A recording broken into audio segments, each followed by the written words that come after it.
Hello and welcome to today's episode of the Business Meets Fitness podcast with your host Lauren Tickner. And in today's episode, I have a good friend of mine on the show. His name is Mo Samuels and he is a YouTuber with over 50,000 subscribers. So Mo has built up a very solid personal brand. His videos are absolutely incredible. So I've left a link to his YouTube in the show notes because you should definitely go check them out after listening to this podcast.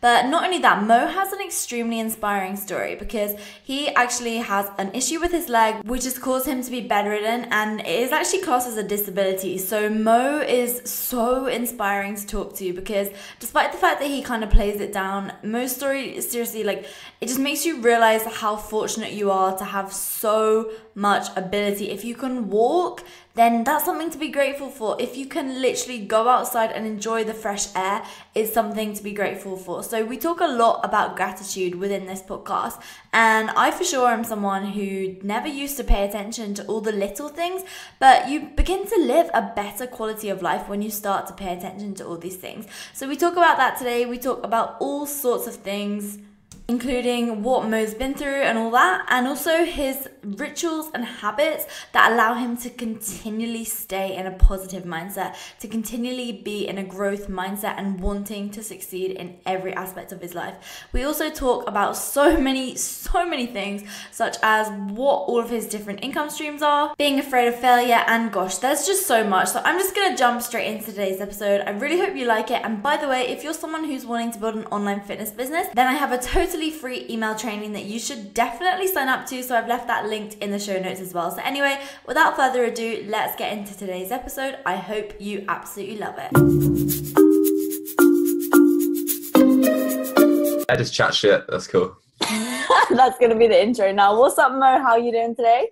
Yeah, I'm good. How are you? Yeah, no, really good. Thanks. I'm excited to have you on the Business Meets Fitness podcast because obviously we go way back since the very beginning, that we kind of when we both started the whole YouTube, Instagram thing. So do you just want to break down to the listeners how it is that you got started with this whole thing? What, like fitness in general and what I do? I was meaning kind of more YouTube, that type of stuff, but fitness as well. Let's go for both. Okay, all right. Well, it's kind of the same thing, really. I just wanted to say before I start that this the first like 25% of me talking might be quite mediocre because I get like that podcast anxiety, but then I chill out a little bit. So fitness YouTube is basically the same thing.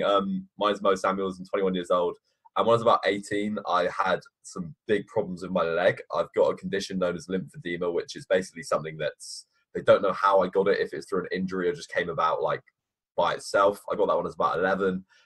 One of the things that it does, it means that my immune system is compromised. So obviously it does a few other things as well, like it affects me day to day walking and all that other boring shit. But when I was about 18, I got an infection in my knee, basically super ill. Was in hospital for weeks, couldn't walk, was told I was probably never going to run again, had multiple surgeries on my leg, and came out of hospital, wanted to kind of say like a big fuck you to everyone that told me what I couldn't do. So started training, went to the gym, and then wanted to get back to where I was, and then thought like, why not progress further than where I was, and just became absolutely obsessed with like self-development, training, improving myself. And in short, that's basically where it's at. Yeah. Okay, so that was super short. Now I just want to dive in a little bit deeper into this because you said that this came about when you were 18, and obviously it was something they were telling you would never be able to run again. And I think, it's obviously that's something must have been really hard for you mentally, but you, I suppose, used it and channeled it into positive energy in order to kind of, you have obviously such a growth mindset, and you wanted to just be like, no, fuck you, I'm going to prove you wrong, and I'm going to become an even better version of myself. Now, can you just explain to us kind of a little bit about how you felt at that time and what it was like, I guess? I think obviously it's quite long ago now, so it's hard to recall everything, but I just remember like coming back, and the main thing for me was because I'd been in the hospital for so long and I hadn't walked in so long, and my leg. How long was it? I was in hospital for about around 2 weeks, a little bit longer, I think. Yeah. And I was ill prior to that for about maybe around a month, so I was not walking for a very long time.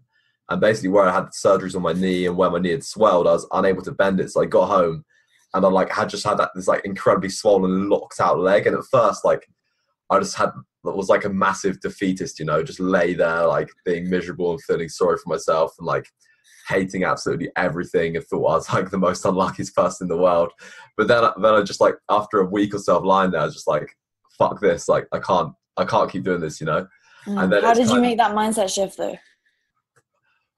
I don't know what it was really. Maybe it's just out of pure boredom, and then seeing what other people have done as well on social media who had done a similar thing. You know, you got all these body transformations and all these like crazy motivational stories, and you see it and you think like, if they can do that, why can't I? So I love that. Yeah, that's so true as well though, because I think a lot of times people, you can use it in both senses. I think you can see these things and you're like, oh my gosh, they've done this amazing thing, I can do the exact same thing as well. But then I think sometimes you can see things on social media and you think, okay, they've done that, there's no way in hell I can do that. So you obviously, you know, took the positive route and decided, right, I'm going to go all in on this and I'm just going to commit to it, and I'm going to be able to, I'm just not going to let this thing stop me. And that just is a mindset that carries through in every aspect of life. So obviously this happened a few years ago now I know, because we're good friends, like I know you well, and I know that it's affected you more recently as well.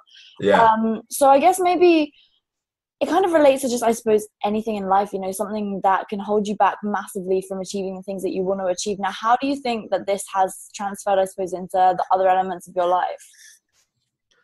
I think it's more about, like, the biggest thing I've learned from this for me is that nothing in itself is truly negative. Like, the outcome of a situation is never truly negative. Whatever situation may occur, whether you deem it positive or negative, the outcome is completely up to you, if that makes sense. And quite often something bad often results in something good. Like, I can guarantee if I didn't have the problems I did with my leg, like, I wouldn't be sat here, I wouldn't be doing fitness, I'd probably be like in the army or something, or doing some other completely unrelated thing. And like, the horrible, negative, terrible things that you think are the end of the world are quite often the things that like shape you the most and like positively influence you the most and make you do the best things. Yeah, no, literally, I could not agree with that more. So you just mentioned that you would have gone into the army or done something else random. Maybe even you would have been in a classic corporate 9 to 5. So how did you get into YouTube? How did it all start for you? So this is a funny story, actually.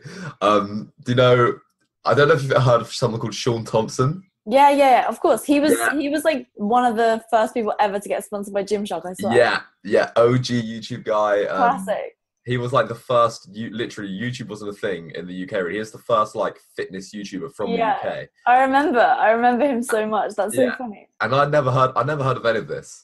And my girlfriend, when I was in uni at the time, she used to go to school with him, and I never heard of like any of his kind of like fitness social media stuff. Like, obviously I knew about Instagram and all that stuff, but I never knew it was like a thing. And the whole world.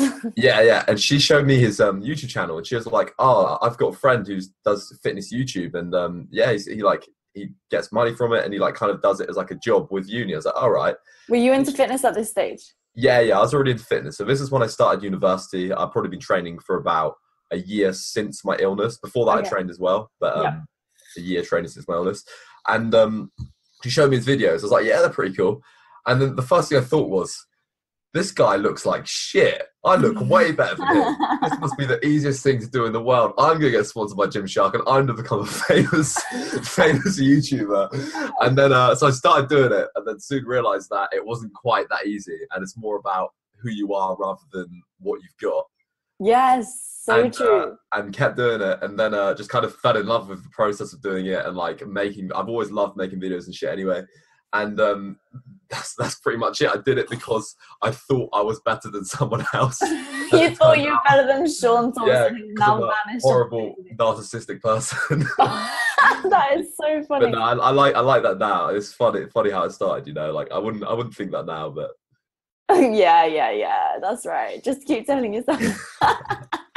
Oh my god, that's hilarious. Okay, cool. So then obviously, you know, your videos are literally the best edited videos in the world. Well, you know, I always say that to you. Like, I literally think these videos are unbelievable. Like, I watch them and I get a bit emotional because the editing's so good. But seriously, they are so good. So you've always been into video editing then? Yeah. So before I did fitness, I actually did I live in Cornwall, so I live by the sea, and the only thing that's really to do around here is like stuff in the sea. So I've always surfed a lot, and I made videos about surfing, did videos for companies when I was like 14, 15, took photos. That's and it's just something I've always loved doing, you know. I just like being creative. Yeah, for sure. So you've obviously combined two passions together, which is absolutely awesome, because now you're literally like, I don't know about you, but I think it is just when you're living something that is quote unquote your passion, it just means that every day, you know, I personally wake up excited for the day. And at the same time, I do think you can get in a bit of I suppose it's quite a lonely job, right? Like you can get in a bit of a slump. Now, I know recently like your car broke down and you kind of went through a period of like negativity in your life. My poor car, yeah. Yeah, well, I mean, you've had a ton of issues with your car, and I think, you know, a lot of people can probably relate, but do you want to just talk us through what happened and how you overcame that hurdle? Oh, such a long list of things that like put me into this pit of self-pity. Mm. But I try to remember. Basically, I live in Cornwall, so it's a bit of nowhere. I got. Well, I started off. I got dropped by Gymshark. Didn't really mind about that. Like it's kind of like. Woo! Big up the drop by Gymshark. Oh yeah, you too. It's kind of a weight off my shoulders because I'm a bit of a. I like to do whatever the fuck I want anyway. I don't like being told you can and can't say. Yeah, same. And also my video went viral, so Sweet. Thanks. Yeah, exactly. And so that happened. Then I live in Cornwall. My car blew up right before. I think I basically gave like pretty much all the money I currently had to my mum because she had some financial issues. So I was like broke. My car broke. I was stuck in Cornwall. Just finished university, so like I had moved back in with my dad, which is imbued. Which, well, obviously all of my friends are up at uni and stuff. And I was having some issues with my leg as well. So it kind of like everything. It seemed like everything hit me at once. So like my knee was, because I didn't have a car, I was walking like 3 miles a day to the gym. My knee was like very, very, very, very bad because of that. Like it was affecting me. Like I never let it like affect my day-to-day life. You know what I mean? Mm. And it was getting to a point where like I couldn't walk normally. Like every day I'd wake up and like I couldn't walk properly, but I was having to walk like to a gym. So basically I was completely alone, stuck in my house, wasn't seeing anyone, like living a life of solitude pretty much. I live at home alone with my dad, who was out most of the week anyway. Only time I get out of the house was like a 3-hour walk to the gym and back. Obviously being alone so much and all that shit, I wasn't able to make content. I like to make things that makes people feel good, makes people think or motivates people. I didn't want to like drag anyone down with me. Okay, let's just talk about that for a second, because I think that is a big struggle that we face, I suppose, as content creators, because sometimes I've just recently started working more with like a videographer, because obviously I'm not nearly as talented as you at making videos. And so for me, let's say we organize to shoot every Monday. I could wake up one Monday and feel so good, so ready to make some amazing content, Instagram videos, take photos, YouTube, whatever. But then the next Monday could come around and I could be in such a negative place, literally no reason. And I think that this is a good point, because I think sometimes as a content creator, you know, you can put a lot of pressure on yourself to be creating content and to be, I suppose, just making stuff, but it's not going to be good if it's coming from a place of negativity, right? Yeah, exactly. Yeah, and I know for sure that you're, as you just mentioned, you always want to inspire, educate, motivate, whatever, like lift people up through your content. So anyway, like I'll let you get back to your story, but how did you kind of, I suppose, switch this mindset in order to allow you to continue, I suppose, doing what is really your job? Yeah, well, basically, I was like, I'd like fallen into like a state of depression, you know, like proper everything was shit. Like even things that I would previously do that would make me happy, I'll just get no enjoyment from it. It's so weird. I never felt like that in my life. Like going to the gym was the only thing. I didn't get enjoyment from it. It just made me feel like normal. Then I'd come back and just sit here on my phone and like scroll through like Instagram feed for like 8 hours a day doing absolutely nothing. It was pretty shit. But I kind of like, eventually I like evaluated like what I had previously done and what I was doing now differently. And the biggest thing for me was I've changed like an awful lot in the last 3 years. Like I've evolved as a person, you know, like changed like massively, and all the things that I'd done to get me there, I'd stopped doing. So I'd stopped reading, I'd stopped like being mindful, listening to podcasts, like practicing gratitude.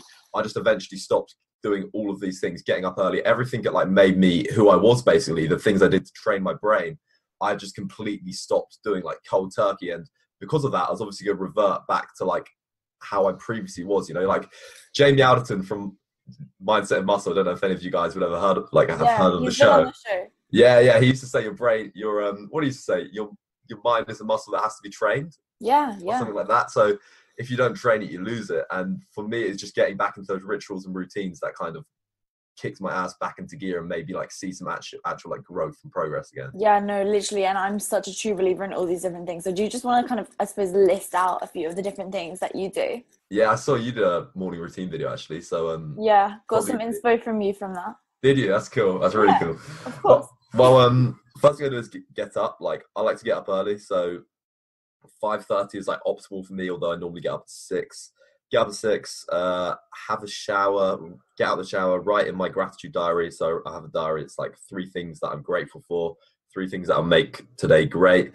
And then I write something like, I am this, I am that. So what's that called? Is that? I do that. It's oh my gosh, my positive affirmations, but I do that as well. That's it, yes. But it's really, because I didn't make that video myself because I got a videographer to do it for me. But I actually had in the beginning of my video, like, because I say this kind of positive affirmation every morning where I'm like, I'm fit, I'm happy, I'm healthy, I'm wealthy, I'm strong, and blah blah blah blah. And I kind of like say it to myself every single morning just before I jump out of bed. And literally, I used to hear people talk about this on podcasts, and I'd be like, oh my god, that is the most cringe thing I have ever heard. Who the hell does that? And then I started doing it, and I was like, holy shit, this really does make a difference. Yeah, it is great. It sets you up for the day, you know. So yeah, definitely, for sure. So anyway, I'll let you proceed. All right, then after writing my book, at that point I put some clothes on, go to the kitchen, get a big like pint of water. So I either have that of vitamin C, and then I have a load of other pills like multivitamins, fish oils, etc. Then what I'll do, all those healthy pills, all that healthy shit. About a few Tren and Anavar thrown in there as well. No, I'm joking. Yeah, just inject up your ass. That's it, bro. And then what I'll do is about 6:30ish, I'll get up and I'll go for a walk and listen to a podcast. So something that's gonna make me more mindful, basically something like what we're recording right now. I'll listen to something like that. Yeah. Okay. So who do you like? Just out of interest, do you listen to kind of more business and self-development, or is it more fitness type stuff, or does it depend? It's all business and self-development. Like, I don't even bother with fitness stuff really. Yeah, that's really interesting because I'm the exact same. But I did used to listen to a lot of fitness podcasts. I guess it depends what stage of your journey you're at and like what you're trying to achieve, right? Yeah, exactly. But as I say, the Brennan show is one I've been listening to a lot. I'm really enjoying. Brennan Burchard. Yeah. God knows, I can't even. Yeah, he's. I love his content. I've only listened to him when he's been on other people's podcasts, but I haven't actually listened to his own. I didn't really know he had his own podcast, so I'll give that a listen. Yeah, it's really good. He's got a book out as well, but he's just released into a video book on the actual podcast itself. I'm listening to. It's pretty cool. Gary Vee, Lewis Howes, Tim Ferriss, and Tony Robbins are at the top of my list at the minute. Yeah, definitely. And I think one that you might like is called MF CEO Project. That's actually a pretty good one by Andy Frisella, the guy that owns First Form. That's a good podcast as well. MF. Like motherfucking CEO. CEO Project. Yeah. I'll get on that now. It's good, definitely. So, okay, cool. So you listen to a podcast as you go on a walk. That's exactly what I do as well. And then what are some other things that you think allow you to, I suppose, keep this positive mindset and just allow you to continue to succeed every day? I think gratitude is a massive one. And like, I haven't always done that. I've only started doing that fairly recently, but it's had like a huge impact on me. Because like, you take literally everyone takes so much shit for granted, you know, like, for example, when you're ill and you're like in bed and all you want to do is get better and go outside, like that's all you want nothing more than that. That's literally like, that is it, and you'll be like the most content, fulfilled person if that happens. Then you get better, and then you just completely take, for example, going outside for granted, you know. It's like there's always, I think, unless you appreciate stuff, there's always something more that's stopping you, that you have to do or get, that's stopping you from being happy. So gratitude and appreciating what I currently have is like a huge thing for me. Yeah, I seriously could not agree more. And do you think that everything that you've kind of, I suppose, been through with your leg has helped you realize how important gratitude really is? Oh yeah, 100%. Like, just being, I can't remember how long the period, if I quote something, someone's going to find my video and be like, you said it was a different length of time. Yeah, but you don't know the exact. No, I can't remember how long it was I was out, but I was like unable to walk or leave a room for a period of months. And that was fucking horrible. And, you know, like, I literally, the only thing I wanted to do was go outside and walk. And there's so many people that can't do that anyway. And it's just about appreciating what you have. Like, this is quite random, but I was on the plane the other day and there's some dude sat next to me and he was like on his way to Thailand, and he was very like partially sighted, like very, very blind, and he was like talking to me about it. And it's like, oh yeah, I'm going to Thailand because I don't know if I'm going to be able to see in a few months. Like, my I gosh. don't know if I'm going to be completely blind, so I kind of want to get everything out of the way. And it's just kind of like, Wow. your issues are so insignificant. There's always going to be someone that has it worse than you, you know. So there's no point in feeling sorry for yourself. I just think it's a bit of a spit in the face to those that have it worse, if you do. Yes. No, I agree. I suppose there's a balance of it. Like, you know, I think sometimes if you're going through a period of time and you're feeling negative, bad things are happening to you, I think there's there needs to be a balance of, like, as you said, feeling sorry for yourself, but also realizing, like, okay, people have it way worse than me. Because I think if you are constantly like, no, other people have it way worse than me, then it can just make you, and you don't address your problems, I guess. I know for sure I've been in a state of this because I know you know, Mo, and some of my listeners might know, but my brother's disabled. And so my whole life I've always just been like, no, I'm fine. Like, my brother's got it way worse than me. This isn't an issue for me. Like, it's not an issue. I don't need to tell my parents about this because they need to focus on my brother and stuff. And I think sometimes it can leave you, I suppose, not taking true care of yourself. So I think, yeah, you need to weigh it up, and you need to address, okay, is this really actually a big problem? Or is it just me being a little bitch, you know? Yeah, I get you. Yeah, I think that's so important. Okay, and then, like, something that I suppose relates to this is, like what we were just mentioning, you know, you can be in this mindset where you're like, other people have it way worse than me, blah, blah, blah, blah, blah. And it's like, just relating back to what we were talking about, it's like, when you're constantly trying to improve yourself, I think sometimes it's hard to actually be present. And I think this relates to gratitude, because every day, if you're thinking, okay, I need to be better than yesterday, and all this stuff, you don't think about how good today really is. And how you're doing in your business, in your fitness journey, whatever it is that you happen to be doing that day. So I think gratitude really just reinforces the fact that, you know, today you're doing well, and yes, tomorrow you're going to be better, but you need to actually appreciate today as well. Whether it is the fact that you're just breathing, or whether it is the fact that you're doing well in your business, or even if you're not doing well, it's just like enjoying the journey, I guess. And that's something that so many people forget, especially kind of on the path to self-development. It's like only thinking about the development and not thinking about kind of how you're already doing at this stage. I think I've worded that really badly. No, I get what you mean. I hope the listeners understand as well. Okay, cool, Mo. So anyway, now let's just fast forward, I suppose, to like today and what it is that you're doing today. So what are your current goals, I suppose, through your content? What is the message that you're trying to share? Well, whenever I create content, I always want to invoke like an emotional response in someone, whether that's humor, like kind of make someone think about what they're doing, or motivates them, you know. Like, all my content I want to be emotionally involving, if that's the right word, or I want it to be educational, one or the other. So where I kind of want to go in my content and what I want to do is kind of just show people that, this is a tricky one. I don't know how to word it really. I know what you mean though, because your content is very thought-provoking. Yeah. And I think you're always trying to motivate people to kind of, I suppose it's kind of similar to me in a sense, you know, you want to help motivate people to be the best version of themselves. That's what I would say I see through your content, but also it's like really funny. Yeah. Cheers, Lauren. You got me there when I like stumped up. You carried that on nicely.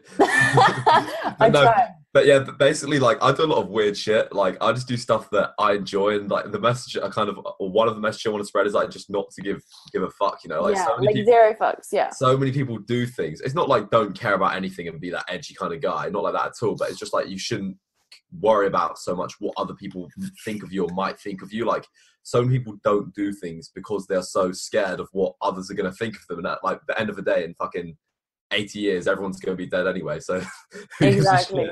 So I just kind of want to go that it's very cliche, but it's so true. Like, when you do things that you don't necessarily want to do, or you don't enjoy, or that scare you, that's when like the most growth occurs, you know? Yeah, no, I agree. It's kind of pushing that comfort zone. It's like, you know, if you constantly stay in your comfort zone, then you're not going to grow, you're not going to evolve, and you're not going to, I suppose, become a better version of yourself and do the things in life that you really want to do.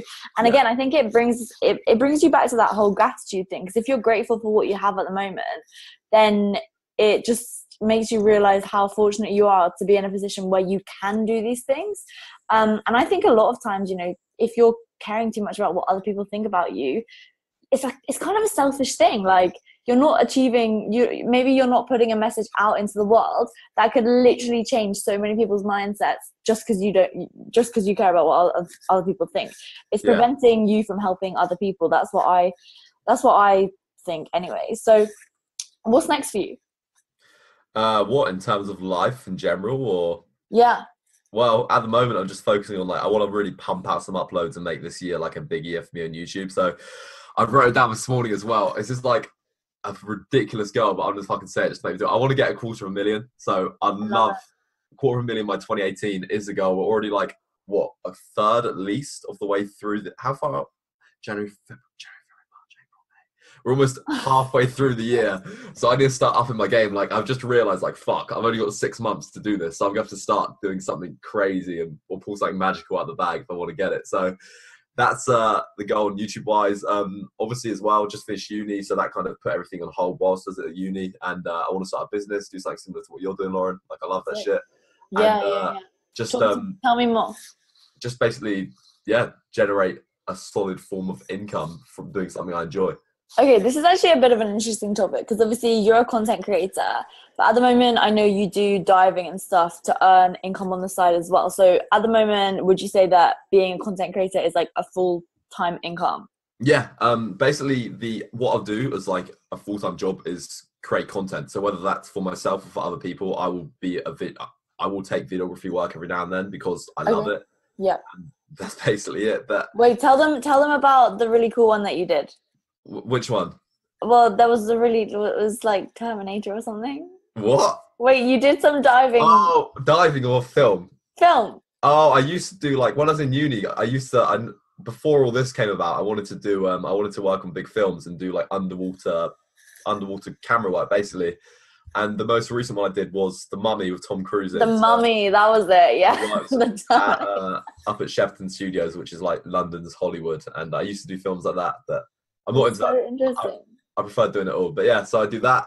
And then you mentioned about the diving. Like, I don't really do the diving because I have to. I just do the diving because I love doing it, you know? Okay. Yeah, I get paid to be out on a boat all day in the sun and get paid to go scuba diving, which is what I love doing. So every now and then I'll take some diving work. I can't really complain about that, and collect some scallops off the seabed. I'm basically a fisherman. You as a fisherman. Yeah. With your funny little bucket hat. Okay. And then also, I know you sell ebooks as well. Yeah. Is it called Grow with Mo or something? Yeah. So I've got a couple of programs out, a cutting guide and a bulking guide. And yeah, those are doing sick. I sell those digital products, and then everything else just from sponsors or ad revenue, although ad revenue is absolutely worthless from YouTube. Oh my God, it is so bad. But I suppose it can buy you a couple of meals out here and there. And like, as you mentioned, you're not doing it to, you know, when you start a YouTube channel, it's kind of more to build your overall personal brand, like an addition where people can get to know you on a deeper level rather than that being your actual source of income. I don't give a shit about ads on YouTube, to be honest. Yeah, I know. I remember like mine was demonetized for years. Like, oh yeah, I remember that. Remember? And I was like so pissed off. And then I just realized as soon as I started getting the monetization came back, I was like, well, that was a pointless waste of my time trying to get that back because I literally earn like, I don't know how much money. £3 a week now. Oh my God, it's ridiculous. But it's actually laughable. Like, you know, what a way to get creators on your platform, hey? Yeah. Okay, so now something that is obviously very evident with you is like you basically follow the path that provides you the most enjoyment. Like you just said, you do the diving because you enjoy it. You started the YouTube channel. Well, you started the YouTube channel because thought you could be better than Sean Bloody Thompson or whatever the fuck his name is. But you're always trying to, I suppose, pursue something that you enjoy. Now, do you think that anybody can do this? Or do you think that you have to have a special kind of mindset? I think you've got to be willing to work for it, you know? Like, I think anyone can do something they enjoy. They just got to find what they enjoy first and find a way to monetize it. But all it's going to take at the end of the day is hard work and time. So not even time necessarily. Like if you're working a job at the minute, you can use your spare time to do that, and then just combine that over a period of weeks. But yeah, as long as you work hard and you're passionate about what you do, I don't see why not. Yeah, no, I agree. It's just interesting because I remember when I was working at an asset management firm, one of the people who I was working with said to me, because like I was saying that I was considering just going all in the fitness industry and making that my full-time job, and like just kind of doing the whole YouTube online coaching thing. And they said to me, "Oh, are you sure you want to combine your passion and your job? Because it means that you're no longer gonna enjoy your job and it's gonna become something that you hate because it's your job." And I just think that's the mindset of the whole entire, like, well, not the whole entire corporate world, but a large proportion of the corporate world, because they're so used to potentially not enjoying their job. They just think it's impossible to actually create something for yourself that you enjoy. But I don't know what your opinion is on that. I think it's just people in general, like this is gonna sound horrible. I'm sorry, mum and dad, if you're listening, but if someone isn't currently living the life you want to live or living your dream, like why the fuck are you gonna listen to them? They're like, oh no, you can't do this. And then they're working like a 9-to-5 job giving you advice on something that they've never tried to do because they've been too scared to do it. It's like, shut the fuck up. Like you have absolutely no idea. Like people telling you can't do things like that. You can't make your passion a job and all this shit. And oh no, that's a terrible idea. And they themselves have never ever tried to do that. You wouldn't listen to someone, I don't know, let's say you went into a supermarket and the cashier decided to be a doctor. You wouldn't listen to them because they have no idea what they're talking about. So why do you listen to someone else? For sure. Like you wouldn't listen to me you wouldn't listen to me if I was trying to teach you how to draw because I don't know how the fuck to draw. Exactly.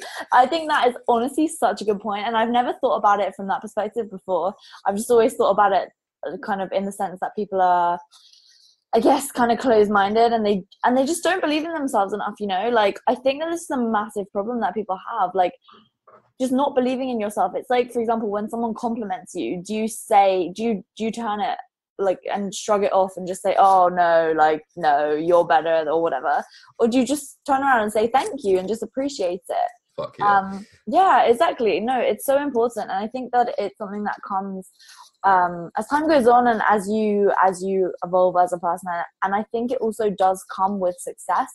I think confidence comes with success and just realizing what you're capable of. It's kind of like a snowball effect. So I think the very beginning part is always the hardest part as well.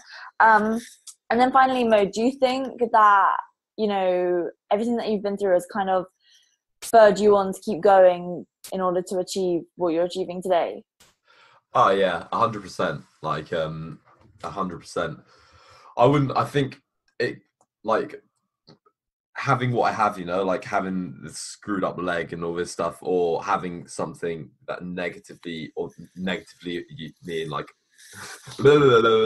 negatively affects you in like brackets is good because it kind of keeps you in the toes. It stops you from getting comfortable. It stops you from being like, oh yeah, like I'll be all right kind of thing. It's like if I don't make something of myself, I am fucked. So it's like it just gives me that motivation, gives me that discomfort, puts me in a place to like make me do it, or gives me that like do it or die mentality, So 100%.